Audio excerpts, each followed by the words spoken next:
Darvin Ham, Skip Bayless at LeBron James, yan ang ating pag-uusapan. Final seconds. Bryant for the win. Bang!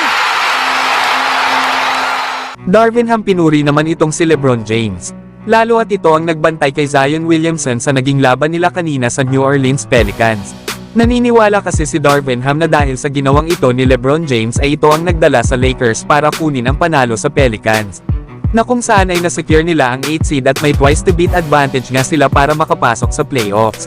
Naiwasan nga ng Lakers na bumagsak sa 10 seed lalo at nanalo din kanina ang mga kupunan ng Sacramento Kings at Golden State Warriors. Na ayon pa kay Coach Darvin Ham ay malaking challenge daw ang bantayan itong si Zion Williamson. Lalo at grabe nga daw ang batang ito bilang isang basketball player. Dahil na nga rin daw sa physicality, athleticism at sa ability nito na mag-finish around the basket. Kumbaga ay binantayan daw talaga ni LeBron itong si Zion hanggang pababa. Na isa nga daw itong mensahe sa lahat ng kanilang mga players sa Lakers. Na sa pangunguna daw ni LeBron James ay nag-step up ito para bantayan ang mas batang superstar kagaya ni Zion Williamson. Kaya si LeBron daw talaga ang naging batayan sa naging set ng depensa ng Lakers. Yan nga mga idol ang mga sinabi ni Coach Darvin Ham dito kay LeBron James.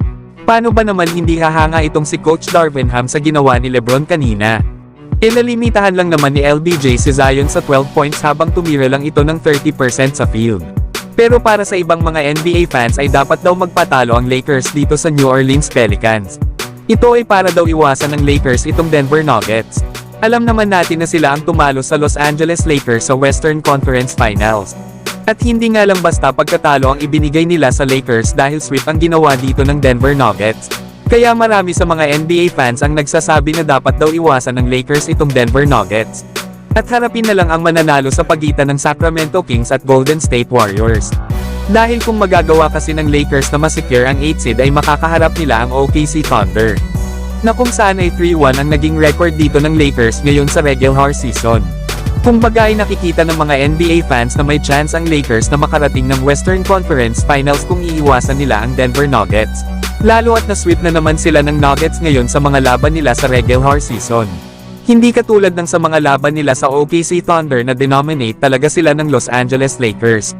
Pero para sa akin mga idol ay tama lang na sagupain na ng Lakers itong Denver Nuggets.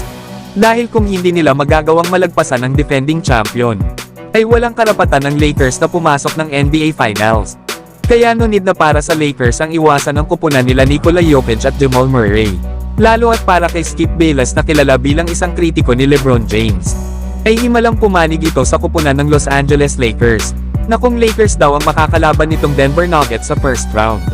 Ay sa pagkakataon daw na ito ay sa Lakers siya. Na kung hindi nga daw ito maisara ni LeBron ay si Austin Reeves daw ang may nais. Yan nga mga idol ang mga sinabi ni Skip Bayless na malaki ang tiwala sa Lakers ngayong taon. Marahil ay may nakita itong si Skip Bayless dahilan kung bakit nasa panig ito ng Lakers. Kaya abangan na lang natin kung Lakers at Nuggets nga ba ang maghaharap sa first round.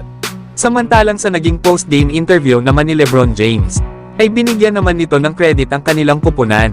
Sinabi pa ni LeBron na nagkaroon nga daw sila ng napakagandang season. Lalo at nagawa nilang manalo ng 47 games na mas madami pa kesa last season.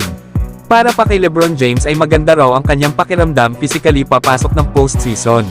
Yan nga mga idol ang mga sinabi nitong si LeBron James, na mukhang handang-handa na ito sa magiging laban nila sa New Orleans Pelicans sa play-in tournament. Na mukha rin walang pakialam si LeBron kahit ang Denver Nuggets pa ang nag-aantay sa kanila sa first round. Tandaan natin mga idol, na naglaro ang Lakers na hindi complete line-up buong season.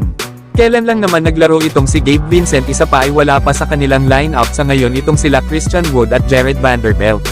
Ang nakakahanga pa sa Lakers ay mas better ang kanilang record kesa last season sa kabila ng pag-struggle ng kanilang kupunan dahil sa mga injuries ng kanilang mga players.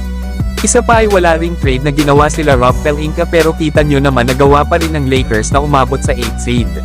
Pero kayo mga idol, ano ang prediction nyo sa Lakers ngayong season?